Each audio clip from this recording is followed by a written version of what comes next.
Thank you for tuning in to another Escape the Mind Reviews. My name is Brandon, and I am joined by the Soulless Samurai, and tonight we're going over Castle Rock, Episode 6, The Mother. How you doing, Soulless? I'm doing well, B. I've had an interesting night. I actually got together with a friend that I haven't seen in probably 6+ years, and we were bandmates together for many years, and I actually have been jamming the blues for the past 2 hours, so riding that high. That's awesome.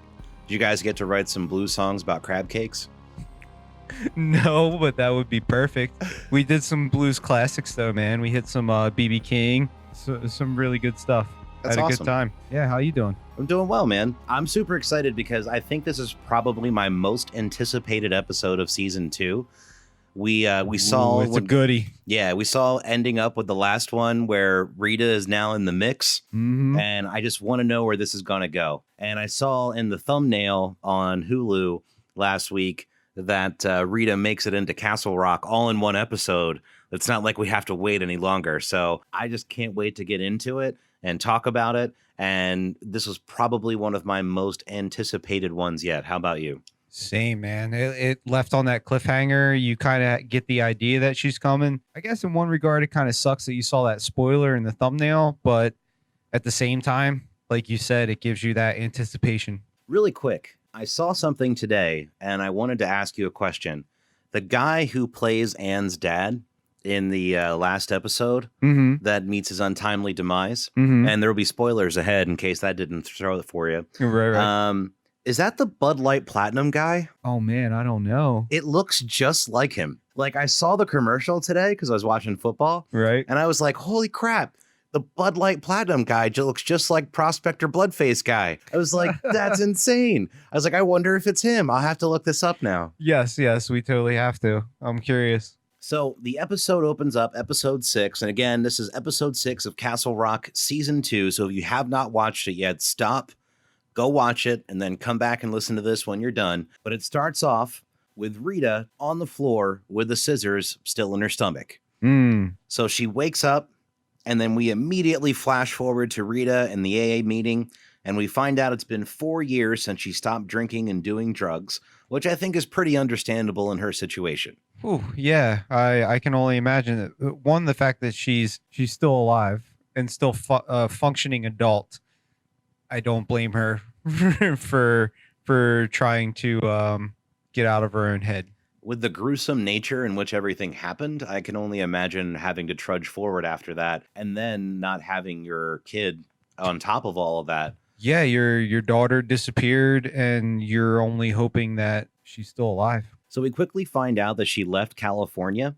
We don't really know exactly where she's at this particular point in time, but it's interesting because in the AA meeting, she immediately goes through this interesting share where she says, stories used to be my life, my job.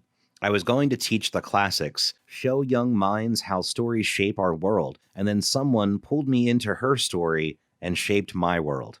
I thought that was pretty interesting. Yeah, that's a really heavy sentence right there. And you feel really bad for her at that point too, because she was trying really hard to teach this young girl who needed help reading to find a love for reading and a love for storytelling, and then got sucked into that story which had such a dark ending, or a dark cliffhanger, if you will. And you don't know that, like, with Rita, it's not like she initially, I think, went into it as like a practice sort of gig, because she didn't get pregnant until she was like into her relationship with Annie. Right. But it was almost like her way of practicing what she wanted to do in life before she moved into like that career or that area, and for her to see that she was good at it and she was making a difference, and then to have that all come crashing down, I'm sure was a big thing for sure. Yeah. And we only see a snippet, and obviously it has the very dark Stephen King tint to it, but it makes you feel for people who tutor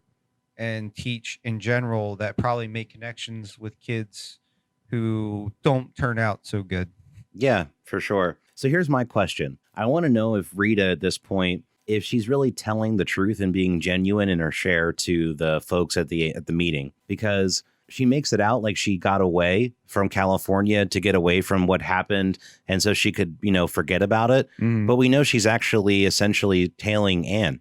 Like she's trying to find out where Joy went. Yeah, Evangeline. Yeah. So I wonder if is she really being honest in everything that she's saying there about really trying to move on from everything, because in reality she's not. Yeah, and I mean, how could you let go, especially not knowing there's no closure. So I'm sure she can't give up that fight. So we see Rita in the next scene get the call from Joy. And one interesting note that we notice is that Rita is drawing right before she gets the call, which is something that we see Joy do in previous episodes.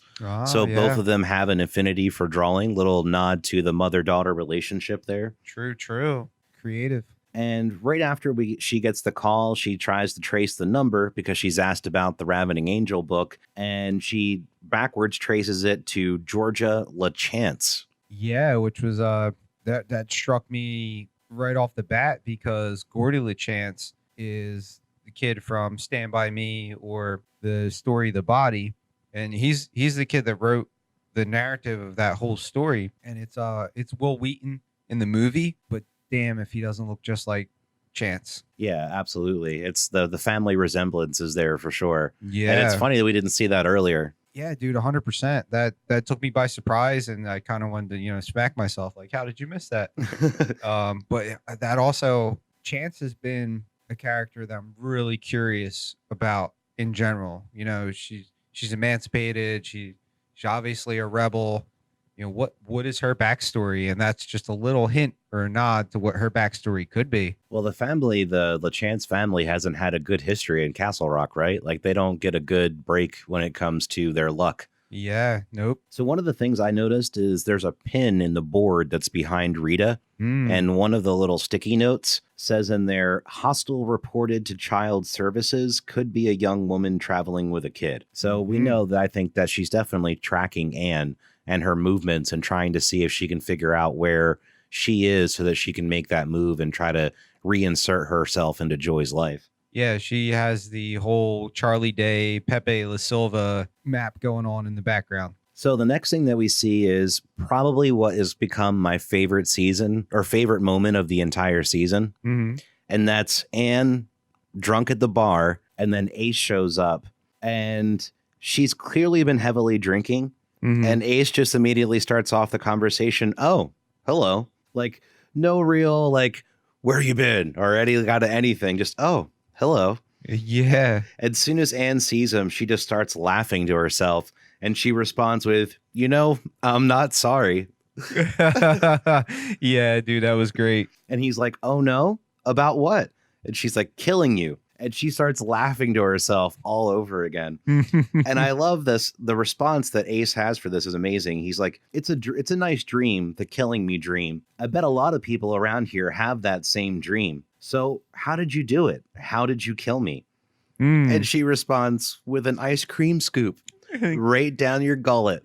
And he goes, creative, very creative. I feel like he's a man who could appreciate that. You and I went back and forth about this before we recorded, and I was wondering about, does he really know at this point that she killed him, or does he not have the knowledge that she did it, and he just rolls up to her and she's like, oh, I'm not sorry for killing you, and he says the line about, I'm sure a lot of people want to kill me, and then she has a legitimate, like, no, this is how I killed you. Yeah, how true. And I'm pretty sure you pointed out in the one episode when that TV shuts off and Ace is looking into the TV, you see the reflection of somebody different. So it seems very much so that he's inhabiting this body. So he might not have any clue. And now that you've mentioned that, that's one of the things that I actually, as this episode progresses, and we'll get more into that as we go, I feel like it loses a little bit of its kind of pull for me, because Ace has had a little bit of a learning curve, a small amount when it comes to him taking over that body and entity in person. But yet we'll see other people who get body snatched and they're around other people, and those other people don't really seem to know, and they haven't even been body snatched that long. And you're like, why was it hard for Ace to like fall into his life, but yet other people are doing it so seamlessly? Well, I don't know. He did go visit Pop. I mean, he does know his place. But he had to watch the videos to like kind of get an idea of, like, he was like reflecting. But I think he was learning his relationships with these other people. Gotcha. I don't know. I might be reading too much into that, but I was just like, I don't understand why he seemed to have like trouble with it, but other people can just do it so succinctly. Hmm. Well, we also don't know those other characters as well. We Yeah, aren't that's shown true. as much about their lives. So after Ace compliments Anne for being creative, he offers to walk her home because she's had a lot to drink, and she says, okay. Don't do it. This is where I felt like she was going to get body snatched. I think to her, she felt like he was just in her mind, that he wasn't really there. And that's why she just went along with all this and she's giggle festing it out. So like to her, she's like, well, this is just another part of my insanity. I already hallucinated Prospector Dude. So now I'm hallucinating this other person that I've killed, because now that's two people. So why wouldn't this happen with both people? Same. And that's why Rita isn't popping up in her mind, because she didn't actually kill her. She survived. Mm-hmm. So I'm interested, like to her, this is all rational that he would be showing up after the fact now. And that's why she's like, okay, I'll take a walk with you because you're just in my mind anyway. So what does it matter? And I really thought this is where my theory was going to come true. And this is where Ace was going to body snatch Anne. But he just ends up leaving her on the couch and he kind of like strokes her face a little bit. And you're kind of wondering what that's all about. But he had a prime opportunity to take her here and he doesn't do it. Yeah, which makes you wonder what his motivations are for not snatching that body. I mean, it's got to happen, right? At some point. Yeah, you would think, unless there's some sort of reverence or like understanding, because she took him out. You know, maybe. Oh, like he's like, I'm not going to fuck with this lady because she already killed me once. So I'm just going to let her do her thing. Yeah, maybe it's like respect. Yeah, I get that. So in the next scene, we see Nadia drop off Joy at the group home, in which she answers our questions about what's going to happen to Joy if she does get taken away from Anne. And they're basically saying like a court's going to decide how long she might have to stay at the home. I don't really think that's going to be how that situation plays out, though. No, I think that's a fair assessment, knowing what we know.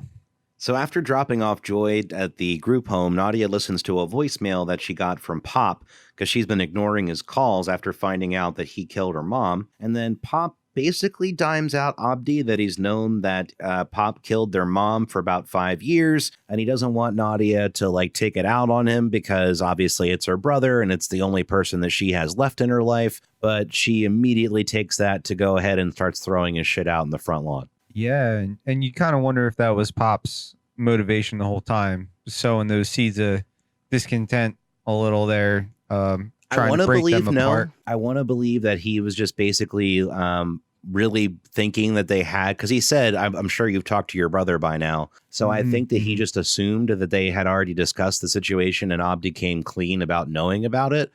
So I feel like that's why he did it. So I don't feel like it was intentionally scorching the earth, but that's what happened. Yeah, right. The other thing that I thought was interesting too, because when Nadia kicks out Abdi, you find out that Ace is the one that told Abdi 5 years earlier, because he overheard the conversation about Pop giving the mall to Abdi, and then he got pissed off about it. So he told Abdi that Pop killed his mom. Yeah, so you get the idea that Ace was doing essentially what I was just questioning if Pop was doing. Is he just trying to stir shit up? I think Ace absolutely tries to stir shit up every chance he gets. Yeah, I think that's his MO. That's fair. He's that agent of chaos. I mean, even if he wasn't, inhabited as we toyed with the idea of in one of the past episodes with him going to Derry, if he might be inhabited by Pennywise, even if not, like that character still is not a good person. Yeah, he is that evil neutral, if you will. He's just there to make everything a mess. And the other thing is in my grand theory of it's going to be like Abdi and the Losers Club and Nadia versus the Body Snatchers, this now splits up my two heroes in the adult portion of the hero cast. So you're making them now vulnerable to an extent, because they both can handle themselves. We saw Nadia grab the gun to chase off Ace's goons in one of the previous episodes. Right. So she can handle herself, and Abdi has his handgun at the ready whenever he needs it. But now these two people are split up, so you're making them that much easy to get body snatched by other people. In the next scene, that they're kind of growing their army a little bit more, and one of Ace's goons and the other bartender from the Mellow Tiger get body snatched. Right, yeah, Heather. And it's interesting because he's like kind of wanting to buy her a ring, and she's like, no, I want pills. And he's like, well, I want to buy you a ring. And she's like, I'll sell it. I'll sell it for pills. Yeah. It's well, at least she's honest. That's a keeper. But that kind of Sarcasm. that ends up playing into the story a little bit later. But I mean, she specifically wants, I think, Paxil and Zoloft. Mhm. So she wants some like antidepressant stuff because she has to deal with living in Castle Rock. Yeah, very true. The funny thing is the guy really doesn't blink an eye either. Yeah. I mean, I think he wants her to take him more seriously, but he's not like thinking she's being ridiculous. Mm-hmm. So then we get to see in the next scene after they get body snatched a little bit more of the process of them actually turning people. You see them open up the caskets that are kind of full of the goo, and they drop in the dead bodies, and then they seal back up the caskets again. So I really do feel like it's the goo that contains like their soul or their life force, and then that kind of infuses itself with their body, the dead body, and it can kind of reanimate the dead body. Yeah, that's really interesting. That's a fun take too. And we also see that there's kind of a hierarchy to the goo cult. And I think it's awesome because like you see like, can we just call him the goo cult? Yeah. Here on out. Yeah, Right. I like it. So the Ace goes over to one of the caskets, and it has on the top of it Amity Lambert from 1619 on top of the casket. And he is kind of speaking fondly to it and saying, you know, my love, my prophet, I found the perfect body to stick you in, and her name is Anne. Mm-hmm. So we found out, I don't know why he didn't body snatch her right before that, but I guess maybe the time wasn't just right. But he definitely has a plan to do it at some point. Yeah, she's the perfect vessel. And all I want to say is, I called it. Mm-hmm. So Anne wakes up with a hangover, and shortly thereafter, she is greeted by Child Family Services knocking on their door. Oh. This Terrible has to timing. be, the last thing that she could ever want. Yeah. I don't think Anne has had a win for a while. No, and it's all over her face. She's obviously really hungover when she gets up and she's looking around and sees all the food wrappers and stuff, which is kind of a nod to Misery too, because she would binge eat when she was having those depressive episodes. And I wonder if anybody's changed the sheets since she cut herself out, or if they took the ties off the side of the bed. Any number of those things from when she got tied up Misery style in one of the previous episodes. Well, that would explain why she was on the couch. Yeah, exactly. You know, it's I wonder if Ace walked in, carrying her, walked into the bedroom and was like, "Noise." And then just put her on the couch. That's hilarious. Oh, I know some shit went down over here. Creative. So Anne basically tells the guy from Child Protective Services that she's contagious and he doesn't want to come in. But if he comes back tomorrow, she'll make sure that everything's okay. And then we get a new wrinkle because he asks if she's employed and says he needs to talk to her employer, who now knows that something's going down with her kid and told her she can't come back to work. And he asks if she has Joy's social security card and her original birth certificate, which she says she does, but we know she likely does not. Yeah, I call BS on that one. So immediately after this, we see that Rita has made it to Castle Rock. And Rita meets Chance. And this is where we find out that Chance is a gangsta. Heck yeah. So Rita asks Chance if she knows a woman named Anne who might be traveling with a young girl. Nope. And Chance replies, "Are you a cop?" And Anne's like, "No, but would a cop offer you $500? And Chance is still like, not coughing it up. Yep. And we also find out that Chance has a stalker, which is why she's been going through so many phones. Yeah. So I wonder if that was a lie or if that's going to play into a later part of the episodes. She did have that shoebox full of phones, but I don't know if you noticed, but at first I wasn't sure who was in the window, but someone is obviously peering into that conversation. So at first I was like, is that a relative of Chance's? Who else is in the place? I think it was another member of the Loser Club, right? Yeah, we find out a little after that was Vera. And so we also overhear as Rita starting to walk away from Chance after Chance gives her the cold shoulder and walks back into her house. As Rita's walking away, you can overhear Anne walking out her front door on the phone. And she says, "Hey, I need some paperwork. And I hear you're the person that can handle that sort of thing. And so it seems like she's doing her best to get that social security card and the birth certificate. And as she looks up, she sees Rita, who's kind of looking down at Anne's picture. And she like starts to have a mini freak out and works her way around to the back of the house before Rita looks up and can see her. Right. Yeah. You can only imagine the panic that's going through Annie's head. And this day just keeps getting worse and worse for her. Yeah, like you said, she hasn't had a win in a while. And speaking of which, she goes inside to get her gun to find some protection, to find that her whole lockbox and gun is missing. Mm-hmm. So then we see some renovations are starting to continue in the Marston house. And we see Chris's body-snatched body is now speaking with Ace. And we find out that a little bit more about their plan. It's 4 more days till the whole thing goes down. Mm-hmm. And they're waiting till 400 years to the day that their plan is going to come to fruition. And essentially, I believe they're going to resurrect this Amity girl with Anne's body. Ooh, it's titillating. So they go to get the goon and the bartender out of the goo for more goo cult members. But the bartender has somehow gotten away. She somehow, in her diminished state, finds her way to Nadia and is banging her hand on her window. And then we immediately see Nadia has her in the hospital in the very next scene. They're doing some tests. They're trying to figure out what's going on. Nadia notices she's covered in goo. And she also touches it. Did you notice that? That made me wonder, like... I think she had gloves on. Okay. I'm pretty sure she had gloves on. Yeah, I guess that makes sense. I would hope so.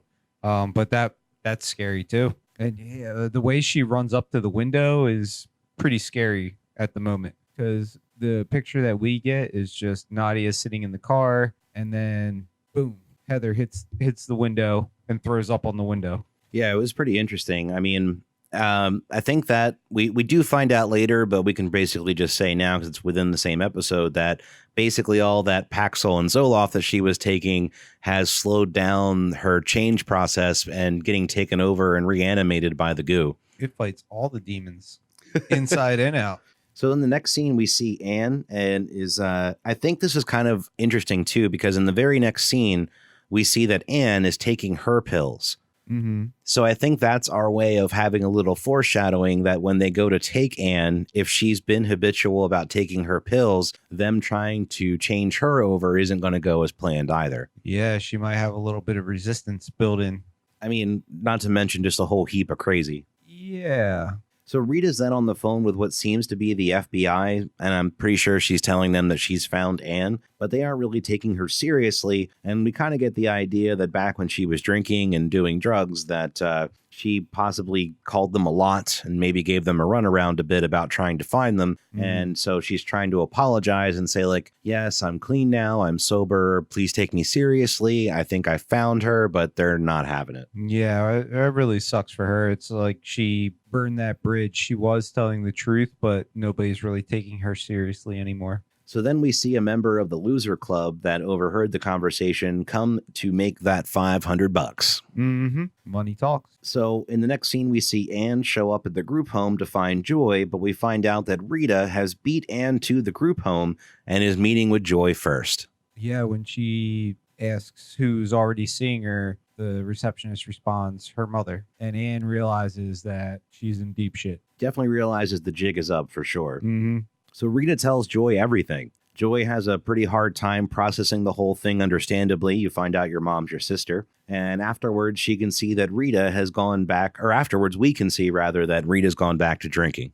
Yeah, and it's almost painful to watch because you're like, don't do it. Because at one point, she kind of opens the door and looks at it, and you're like, no, just don't. It's not going to help anything. And then she finally snaps and starts chugging some booze. I think you could kind of argue that that's what ends up being her demise, but we'll get into that later. Mm-hmm. So we see Anne writing a note, and we presume this is probably for Joy.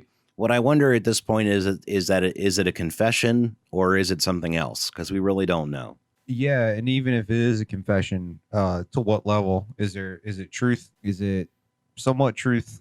Yeah, is it Anne's version of everything, or is it really what happened? Mm-hmm. So back at the hospital, we find out that the bartender that showed up to Nadia is actually showing up to have 2 different types of blood. Mm-hmm. And the nurse that Nadia is telling this to we're pretty sure is body snatched because she didn't seem too surprised by the fact that she had two different kind of blood types. Yeah, and there's even kind of a close up that shows her eyes changing a little bit. That lets you know that she's not right. Yeah, exactly. So I like that. I think this is the first time that you really have that. Now there's other people that we don't even know about that have been body snatched and they're starting to show up. So you really can't trust that everybody on the screen is really who they say they are. Yep. And we find out right after that that the body snatchers have re-snatched Heather back to their loving embrace to finish off the body snatching procedure. Mm-hmm. We also find out right after that that they called it was it the weaving? Yeah. Yeah, which is that's just creepy because it implies that this goo is just weaving in with your own personality, which is probably where some of that stuff that like Ace remembers so and so but doesn't know so and so. It's a blending of the person that was and the person that is now taking over. Yeah, I just wish we could get a definitive answer on that. So that way we would know a little bit more of these dynamics. But it is kind of fun to play off of. Do they know something? Do they not? Like you could have fun with it either way. Yeah. Do you really want to know? Could ruin the whole thing. So Rita's back at the group home the next day to see Joy, but we find out that she's missing. Dude, you had one job. Yeah, right? I mean, you know that her mom is not all upstairs, and you know that her other mom is there. And all you have to do is protect this kid so that she can hopefully get a fair shake in the court system, and you can't even keep your eye on her. Got Epstein. So we find out right after that Chance is the one that broke Joy out of the group home, and Joy is having a meeting with Anne. So Anne, Chance, man. She's resourceful. Yeah, man, for sure. So Anne confesses to killing their dad and stabbing Joy's mom. And Anne also confesses that she wasn't going to stop there. She was also going to clear her own ticket as well, but Joy's laugh is what changed her mind. Which is also like something that her mom had said right before she killed herself about like just, clearing everything. Oh, yeah, clearing the ticket, clearing the table, right, getting out clean. Yeah, and she tells Joy that it's through her ability to love her that is what gives her strength and the ability to move forward with her life. But I mean, it's kind of hard to hear that another person was going to kill you, but then you just happened to do the right thing, and then they decided not to. Yeah, don't mess that up. So surprisingly, Joy tells Anne to basically get out of Maine, to run, and she appears to be ready to run away with Chance. Yeah, and even when she was talking to Rita, and Rita was trying to refer to her as her sister, she was like, stop calling her that. That's my mom. And she still has that protective kind of thing for her mom. So she just wants her to go, get out of Dodge so that something doesn't happen to her. And Chance basically tells her that they can go to North Carolina to her stepsisters and stay as long as they need. And we see Nadia meet up with the body snatch Chris in the next scene. Now, this is where I said to me, it's weird because he just immediately seemed to fall into Chris's life. And even Nadia has no idea he's been body snatched in the scene, where you would think this would be the first time you would have that chance to play off of the somebody knows something's not right. I think that, and you kind of get a feel for it, Chris is a little off, but Nadia is so far in her head with everything else going on that she doesn't pick up on it. Because when he offers her the glass of wine and stuff like that, like we never saw them indulge in wine or anything, and she just kind of takes it and takes a sip, but maybe it didn't sink home that was odd, but you can tell Nadia like appreciated that it was a little different and she needed it, but I think in a different circumstance that would have struck her as a little odd. Yeah, like she's so wrapped up in her own stuff that she has going on. Yeah, and you can't blame her. Nope. Some wild zombie just threw up on her car window. That's true. Yeah, top it all off with her brother and her mom. Now she's got crazy goo people. Yeah, the goo cult. So then it finally happens. Anne gets home, and who's there? Rita's at home at the lodge. Dude, how did you feel at that moment?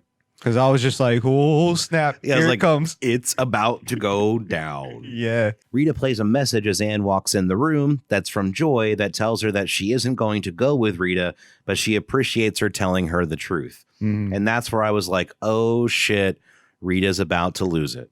Yeah, I mean, that was all she cared about was getting Evangeline back, a.k.a. Joy.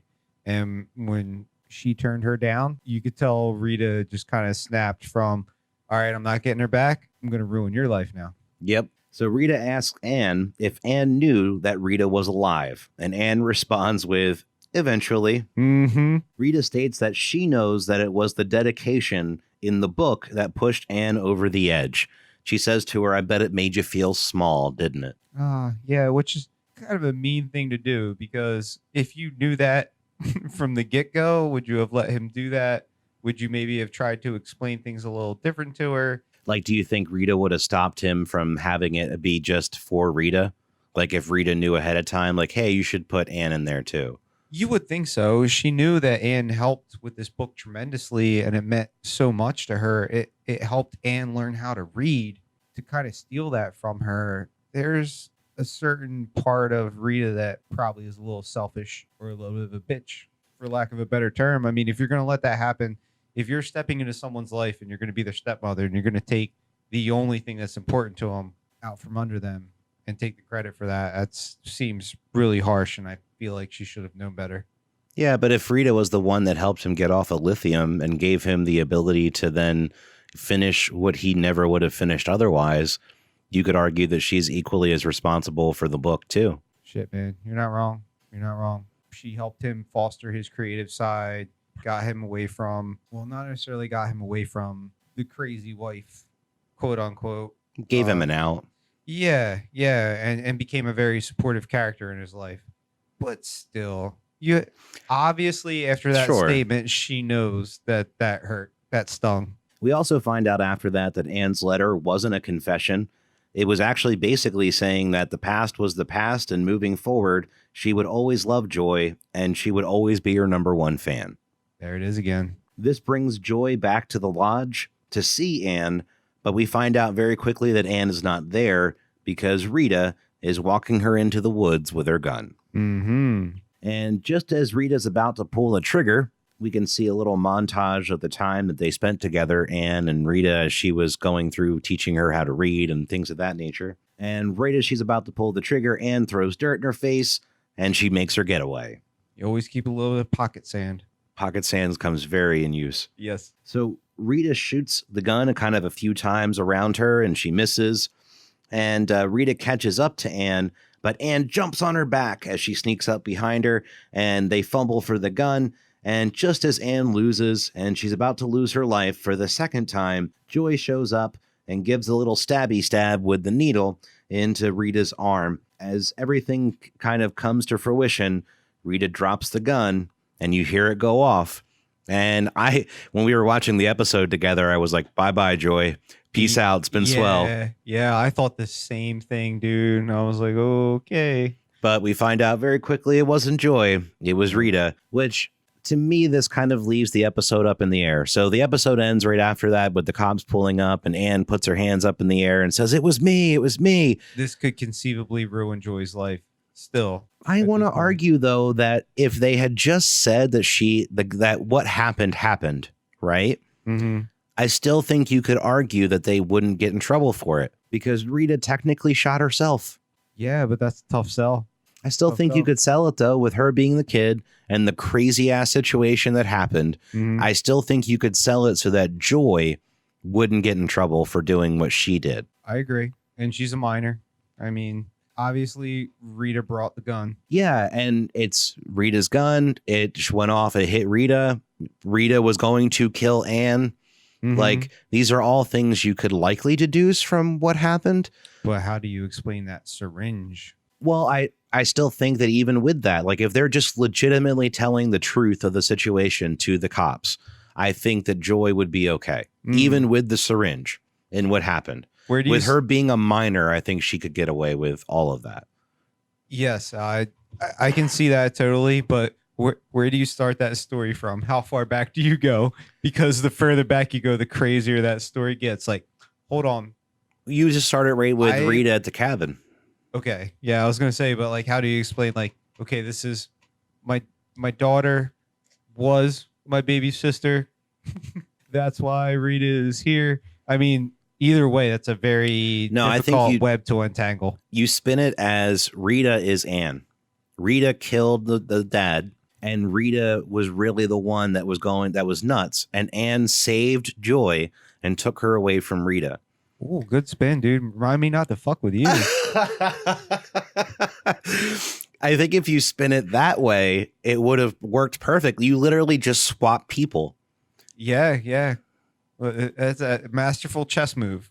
and I mean, I don't necessarily expect Anne to have the mental wherewithal to know that in that moment. She's just trying to protect Joy, which is why she did it. Because Joy clearly felt that she killed Rita from stabbing her with the needle. Right. And that's what made her drop the gun, which to myself, like, I mean, with all the movies and TV shows that I've watched, when you do that, you grab the gun, man. You don't just let the person drop it. Like, you grab that to get it out of the situation and out of the equation. Like, right. What if the person has a last ditch effort of energy before they go under? What if the person actually needs more drugs than what you supplied? Oh, yeah. But yeah, obviously Joy isn't thinking about that. And geez, man, if you think of the past 2 or 3 days that Joy has had, finding out that Anne isn't her real mom and then is possibly behind the death of her real mother to save her sister. Whew, what a story. So she's going to be able to write a really good book if she survives this. There you go. My question is this. Is this going to bring Anne and Joy back together? Is that weave going to be stronger than ever, or is it going to drive them apart? Yeah, I don't know. Now they're partners in crime. Yeah, that's true. So right before we get into our my further theories as to what I think is going to happen here, I just want to say really quick, what do you think out of 10 that you rated this particular episode of Castle Rock? Oh man, this is an 8 or 9. This like you said, all these things that we've speculated about and whatnot kind of came to fruition in this episode. It's obviously steering us to certain ends, and any of these questions that we had, we now know are going to be answered. So I was captivated the whole time, and really emotionally involved too. Like I said, the whole time now I'm attached to these characters. So Annie is maybe not the protagonist in the story, but you're obviously starting to feel for her a little bit too. And Joy, oh man, you really feel for Joy at this point. Like I said, the couple days that she's had and the cliffhanger, I can't wait for episode 7. Yeah, to find out. I think there's big questions as to whether 2 things. 1, what happens with Anne and Joy? 2, are the cops goo people? Those are my 2 big questions going out of that episode. Yeah, because my girlfriend at the very end of that episode is like, the goo people cops are going to get them out. God damn it. Yeah, probably. Yep. So she didn't say goo people, but yeah, well, hey, it's all right. We're moving forward with that one though. Yeah, it's a movement. We're working on it. So the I would say for this one, I would say I'm between like a 7.5 to 8. I'm happy with it. I thought it was a really good episode. I thought maybe there were areas that it could have been better, but overall I was happy with it. There's a lot of story moving forward with this one that I liked. I could have maybe the situation between Rita and Anne could have been drug out maybe a little bit differently, I think. Like the way that it ended out with Rita kind of taking herself out. It would have been interesting to have another situation where, like, say Anne took out Rita and then Joy saw it, but then Joy still sided with Anne. That would have been interesting. True. Or like little different things. Joy has blood on her hands, man. And now she's even more understanding of her mom. I could see that too. Yeah, I like that. I feel like as a musician, the gaps are important too. They're playing their rests for sure, and they're leaving that there for furthering the story and allowing you to find these things out. And it's very Stephen King-esque to do these things. Like we've talked about before, he has that foreshadowing. You kind of know it's coming. But holy shit, you didn't expect it to go down that way. And now the story is going in a different direction that you didn't even think was possible. Yeah, or shit's about to go down, and then you're like, next chapter. and then you go back to something else that's entirely happening altogether. It's the worst. Yep. Yeah. So one of the things I want to make sure is that if you guys have theories out there, if you guys have comments about this episode, if you guys have your own ratings that you want to share with us, make sure you leave a comment down below. We want to get some a little bit more involvement from the fans out there. Make sure you crush that like button. Make sure you subscribe. If you're on SoundCloud, make sure you hit that heart. Make sure you give us a little bit of love just to let us know you're out there. And please leave a review on iTunes, because that's the best thing that helps us on iTunes. Even if it's just like, hey guys, I love this. It's huge. You can literally just leave stars and you don't even have to say anything at all. And that always is helpful too. Very true. So theories. I still feel like our theory from last week that essentially the whole town is up for grabs with Castle Rock. Like, Yes. I still feel like this could get to a situation where the vast majority of the town gets taken over. Yeah. And from what we know, the Stephen King universe, all of Castle Rock is pretty much effed. So even if they're not goo people or the goo cult, they're Going to probably reach not some the untimely sanest of demise. people either. Yeah, that's true. If that happens, then we'd still have Abdi, we still have Nadia, we still have Anne. And I think you're going to see, like your girlfriend said, that basically some goo people in some way, shape, or form are going to break her out of prison. We know that 4 days have to pass for whatever it is that they're going to do. So are they going to grab Anne in the next 4 days or at the end of 4 days? Are we going to have to wait 4 episodes? I don't know specifically, but I feel like that's where this is going, is like goo people are going to break her out of jail. And then that's going to lead to them trying to body snatch her. That's likely not going to work. And then Anne, the doctor, her brother, and the loser club, which they won't know right away that Timothy's been turned, then that'll be the later hit. Once they actually think they're all safe and they're away from everybody, then they'll find out that Timmy's in the game. Yeah, I forgot they had that infiltration going too. And they've been sitting on that for a hot minute now. Very, very true. So yeah, and where does all this leave Joy? Obviously, she's mentally unraveling, and if these people save Annie, like I said, where does that leave Joy? So there's the other side of maybe Anne does get body snatched, and then it's just the loser club and maybe Abdi and Nadia, and versus everyone essentially, and Anne with the crazy axe and the whole nine, which would make sense for why Anne finally loses it, because she's been inhabited by the Amity chick, and then that just takes her over the edge because there's nothing holding back that other side anymore. Yeah, damn. And you know what? Like, Abdi was probably my least favorite character in all this. I mean, for no real good reason. But now from what you've said, I'm rooting for him being the hero, because he's the only one that's still kind of untouched in this. Yeah, I mean, he's made bad moves along the way through not keeping his sister informed, but other than that, he's pretty clean. As far as he's a survivor. Yeah. And he didn't run his mall with an iron fist. He gave those people a fair shake from what we could tell. He was giving them a more fair rate than what Ace was giving them. Yeah. So I think that's set up for them to kind of like reconnect and then be the force that gets everybody through to the other side. And then my question is, after that, are the goo people all just dead? Or do the people that died to become goo people get to re-inhabit their formerly dead selves? Oh man, I don't know. These are all questions I can't wait for the answers for. I doubt they'll get that far into it. It'll be like last time, where it's like it'll hit its peak and then it's like it's over, and then we get the next season where it's like nothing ever happened. I don't think anything good is gonna happen to these people that have already lost their lives. So do you think that we'll get to it's probably going to get to the point where the goo people story essentially overtakes everything else? Mm-hmm. Because once they go to roll out their plan in 4 days, I got to imagine anything going on with Anne and Joy is going to take the back burner. Yeah. That story, they set that ticking clock. It works so well in the movies.